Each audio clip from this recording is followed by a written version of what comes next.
बिस्मिल्लाहिर्रहमानिर्रहीम।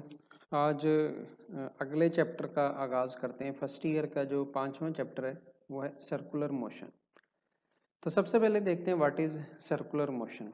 Circular motion को define किया जा सकता है the motion of a body in circle यानी कि सर्कुलर पाथ के अलोंग जो मोशन है that is called circular motion, या इसको एंगुलर मोशन का भी नाम दिया जाता है। लेकिन याद रखें कि सर्कुलर मोशन के अंदर जो डायरेक्शन है बॉडी की वो हर पॉइंट पे चेंज होती रहती है, वो कोई एक डायरेक्शन नहीं रहती। इस वजह से इसको लीनियर नहीं कहा जाता है। लीनियर मोशन में जो डायरेक्शन ऑफ द बॉडी है वो चेंज नहीं होती, वो एक जैसी रहती है, तो इसको सर्कुलर मोशन का नाम दिया जाएगा। तो सर्कुलर मोशन के अंदर हमने ऑलमोस्ट वही चीज़ें स्टडी करनी है जो कि लीनियर मोशन में स्टडी करती हैं। लीनियर मोशन का मैं थोड़ा सा रिव्यू कर दूं क्या क्या स्टडी किया था। लीनियर मोशन में हमने डिस्प्लेसमेंट देखा, देन वेलोसिटी, फिर एक्सेलरेशन, और एक्सेलरेशन के बाद न्यूटन्स लॉज देखे जिसमें फोर्स अप्लाई करते थे, और फोर्स के बाद फिर मोमेंटम और इम्पल्स, ये चीज़ें लीनियर मोशन में स्टडी की थी। तो सर्कुलर मोशन में भी कुछ यही तरतीब चलेगी, यानी कि सबसे पहले हम एंगुलर डिस्प्लेसमेंट स्टडी करेंगे, आफ्टर दैट एंगुलर वेलोसिटी आ जाएगी, फिर एंगुलर एक्सेलरेशन होगा, और इक्वेशंस ऑफ मोशन, और फोर्स की तरह यहाँ पर एक सेंट्रीपिटल फोर्स आ जाएगी, और टॉर्क होगा एक इसके अंदर एडिशनल, और मोमेंट ऑफ इनर्शिया है। और मोमेंट ऑफ इनर्शिया के बाद जैसे हमने लीनियर मोमेंटम पढ़ा था उसी तरीके से यहाँ पर एंगुलर मोमेंटम आ जाएगा। और जो चैप्टर 4 में एनर्जी पढ़ चुके हैं, यहाँ पर एनर्जी की भी इक्वेशन आएंगी जिसको आप एंगुलर एनर्जी या सर्कुलर एनर्जी का भी इवन नाम दे सकते हैं, सर्कुलर काइनेटिक एनर्जी या एंगुलर काइनेटिक एनर्जी। तो आइए शुरू करते हैं एंगुलर डिस्प्लेसमेंट से। एंगुलर डिस्प्लेसमेंट क्या है? The angle subtended at the centre of a circle by a body moving along a circle that is called angular displacement. तो इसको एक डायग्राम के थ्रू हम देख सकते हैं। डायग्राम में यहाँ पर बना देता हूँ, यहाँ पर नहीं नज़र आ रही तो डायग्राम वेरी सिंपल होगी इसकी, कि फॉर एग्जांपल एक सेंट्रल पॉइंट है, उस सेंट्रल पॉइंट के सराउंडिंग में एक सर्कल है, इस सर्कल पे कोई भी एक ऑब्जेक्ट पड़ा हुआ है जिसका मास m है। तो सेंटर से इस पॉइंट तक जो डिस्टेंस है वो रेडियस है r।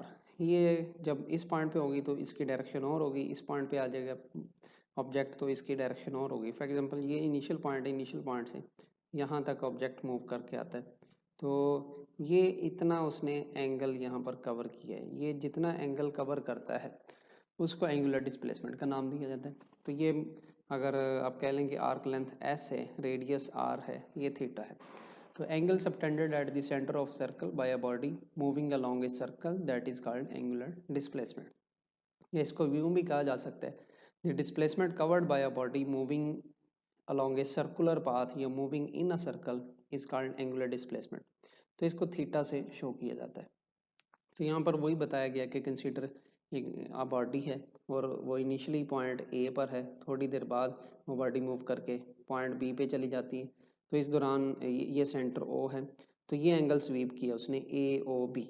तो ये जो एंगल ए ओ बी है जिसको थीटा का नाम दिया गया है, इसको एंगुलर डिस्प्लेसमेंट कहा जाएगा। इसके यूनिट्स आमतौर पे जो ऐसे यूनिट की अगर बात करें तो ऐसे यूनिट रेडियन है। रेडियन के अलावा जो डिफरेंट यूनिट्स यूज़ होते हैं उसके अंदर डिग्री भी है और रेवोल्यूशन भी है, ये इसके डिफरेंट यूनिट्स यूज़ किए जाते हैं। और एंगुलर डिस्प्लेसमेंट की डायरेक्शन की बात करें तो ये राइट हैंड रूल से डिस्प्ले इसकी डायरेक्शन फाइंड की जा सकती है। एंगुलर डिस्प्लेसमेंट एक वेक्टर क्वांटिटी है, तो कैसे फाइंड की जा सकती है? Grasp the axis of rotation in right hand. तो grasp the axis of rotation, axis of rotation basically ये है, जैसे कि आप यूं कह लें कि एक फ़ैन है, तो फ़ैन जिस पाइप के राउंड अबाउट रोटेट कर रहा होता है वो पाइप जो है उसको एक्सिस ऑफ रोटेशन कह सकते हैं। तो grasp the axis of rotation in right hand with fingers curling in the direction of rotation. तो ये देखिए, अगर ये पाइप है और इसके इर्द गिर्द एक फ़ैन घूम रहा है, तो ये इस तरह से राइट हैंड की फिंगर्स इस डायरेक्शन में कर्ल होंगी। ये जो राइट हैंड की फिंगर्स इस डायरेक्शन में कर्ल होंगी, ये डायरेक्शन क्या बताएगी?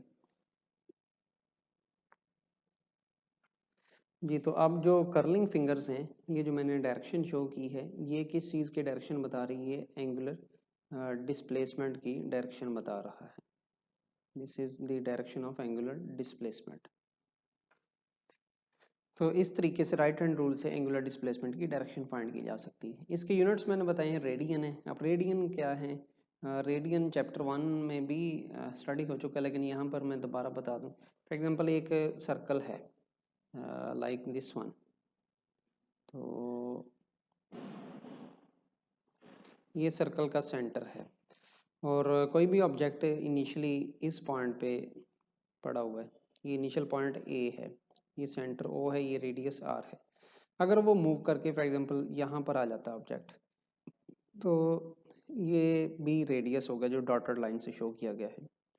अब पहले रेडियस और दूसरे रेडियस के दरमियान अगर ये वाला एंगल नोट किया जाए, सॉरी, पहले रेडियस और दूसरे रेडियस के दरमियान ये वाली जो आर्क लेंथ है, जिसको मैं बोल्ड कर रहा हूँ, ये आर्क लेंथ अगर स्ट्रेट बना के मेजर की जाए, तो ये आर्क लेंथ रेडियस से तकरीबन इतना है, आर्क लेंथ रेडियस से काफ़ी बड़ी है। हाँ, मैं इसको रेडियस को थोड़ा सा जो है कॉन्ट्रैक्ट करता हूँ, यानी कि रेडियस को मूव करके यहाँ पर ले आता हूँ। तो जो नया रेडियस है, इस नए रेडियस के मुताबिक अगर आप देखें, जो इसका बन रहा है ये वाला एंगल, सॉरी, ये जो आर्क लेंथ है जिसको मैंने अगेन बोल्ड कर दिया है, ये वाली जो आर्क लेंथ है, आर्क लेंथ को अगर स्ट्रेट बनाया जाए, आर्क लेंथ और रेडियस अब तकरीबन बराबर है। अगर ऐसा हो कि दो रेडियस के दरमियान आर्क लेंथ रेडियस के बराबर हो, तो दो रेडियस के दरमियान ये वाला जो एंगल होगा थीटा, इस एंगल को 1 रेडियन का नाम दिया जाएगा। हाँ, अगर जो आर्क लेंथ है वो 2 टाइम्स रेडियस के बराबर आ जाए, जैसे फॉर एग्जांपल ये है, ये आर्क लेंथ है इस पॉइंट से लेके इस पॉइंट तक, तो ये 2 रेडियस के बराबर है, तो फिर ये वाला एंगल 2 रेडियन हो जाएगा। और टोटल सर्कल के अंदर जो एंगल होता है वो 2 पाई रेडियन होता है। तो आर्क लेंथ एंगल 1 रेडियन उस वक्त होगा जब आर्क लेंथ और रेडियस दोनों बराबर हो जाएंगे। तो रेवोल्यूशन को भी इसी तरह कहा जा सकता है, जो 1 कंप्लीट राउंड ट्रिप है, यानी कि एक सर्कल के अंदर टोटल जो एंगल बनता है उसको 1 रेवोल्यूशन कहा जा सकता है। और टोटल सर्कल के अंदर 360 डिग्री एंगल होता है। अगर डिग्री और रेडियन इन दोनों को रिलेट किया जाए, इन दोनों को इजीली रिलेट किया जा सकता है। फॉर एग्जांपल अगर देखा जाए एक पूरे सर्कल के अंदर जो टोटल एंगल होगा रेडियन की फॉर्म में, वो होगा 2 पाई रेडियन। और इसके कंपैरिजन में अगर डिग्री देखा जाए तो 360 डिग्री होगा। तो यहाँ से 1 रेडियन अगर फाइंड कर लिया जाए, 1 रेडियन इक्वल आ जाएगा 360 डिग्री ओवर 2 पाई। अब 2 पाई का मतलब ऑलमोस्ट होता है 2 इंटू 3.214, तो ये कैलकुलेट करें तो ये ऑलमोस्ट बन जाता है 57 डिग्री। तो 1 रेडियन इक्वल होगा 57 डिग्री के, ये 1 रेडियन।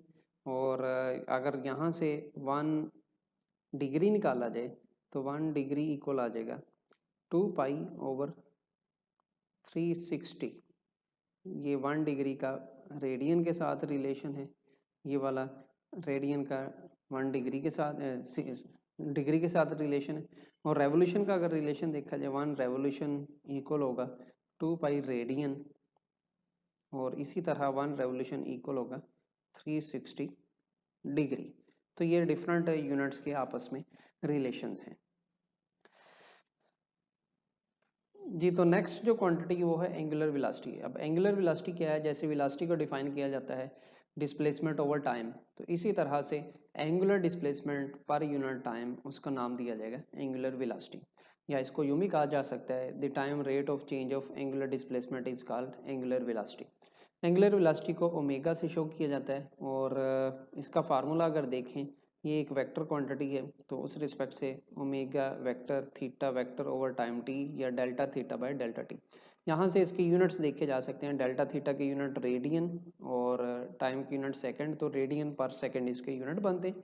और डायमेंशन की बात की जाए तो रेडियन के कोई डायमेंशन नहीं होते, तो उस लिहाज से इसके सिंपल जो डायमेंशन बन जाएंगे वो पर टी होंगे। These are dimensions of the angular velocity. तो इसकी डायरेक्शन कैसे फाइंड की जा सकती है? इसकी डायरेक्शन भी राइट हैंड रूल से ही फाइंड की जा सकती है। If we grasp hold the axis of rotation in right hand and rotate the fingers of right hand along the direction of rotation, then erected thumb will give the direction of angular velocity। यानी कि अगर ये circle है, circle के अंदर ये centre है और ये ऑब्जेक्ट रोटेट कर रहा है सर्कल के अंदर, तो ये एक्सिस ऑफ रोटेशन है। तो एक्सिस ऑफ रोटेशन किस चीज़ की डायरेक्शन बताएगा? ये एंगुलर वेलोसिटी की डायरेक्शन बताएगा। और ये जो राइट हैंड की फिंगर्स है जिस तरफ भी कर्ल होती हैं ये एंगुलर डिस्प्लेसमेंट की डायरेक्शन बताएंगे। तो इस तरीके से एंगुलर वेलोसिटी की डायरेक्शन फाइंड की जा सकती है। अब एंगुलर वेलोसिटी यूनिफॉर्म हो सकती है। यूनिफॉर्म उस वक्त होगी अगर इक्वल टाइम इंटरवल के अंदर इक्वल एंगुलर डिस्प्लेसमेंट कवर होगा, तो इस वेलोसिटी को कांस्टेंट या यूनिफॉर्म एंगुलर वेलोसिटी का नाम दिया जाएगा। और एवरेज भी ली जा सकती है। एवरेज की ज़रूरत उस वक्त पड़ती है अगर काफ़ी ज़्यादा डिस्प्लेसमेंट है, तो डिफरेंट टाइम इंटरवल के अंदर डिफरेंट डिस्प्लेसमेंट कवर हुए, तो उस लिहाज से फिर एवरेज वेलोसिटी ली जाएगी। और इंस्टेंटेनियस वेलोसिटी के लिए हम लिमिट लगाएंगे, limit delta t approaches to zero delta theta by delta t. तो इस तरीके से हम इंस्टेंटेनियस एंगुलर वेलोसिटी फाइंड कर सकते हैं। अब बात करते हैं एंगुलर एक्सेलरेशन की। जैसे एक्सेलरेशन को डिफाइन किया जाता है the time rate of change of velocity, उसी तरह से एंगुलर एक्सेलरेशन को डिफाइन किया जाएगा the time rate of change of angular velocity is called angular acceleration. इसको अल्फा से शो किया जाता है, तो इसके यूनिट इस लिहाज से क्या बनेंगे? Delta omega by delta t. तो डेल्टा ओमेगा के जो यूनिट हैं वो रेडियन पर सेकेंड है और डेल्टा टी के भी सेकेंड, तो ये रेडियन पर स्क्वायर सेकंड बन जाएंगे। तो इस लिहाज से अगर इसके डायमेंशन देखे जाएँ, डायमेंशन बनेंगे टी रेज पावर -2। तो अब सम टाइम हमें एवरेज वैल्यू लेने की ज़रूरत पड़ती है, तो उसके लिए total change in angular velocity over total time taken लिया जाएगा। इंस्टेंटेनियस अगर लेना है, इंस्टेंटेनियस के लिए क्या करेंगे? Delta t time approaches to zero ले लेंगे, then we will get the instantaneous acceleration.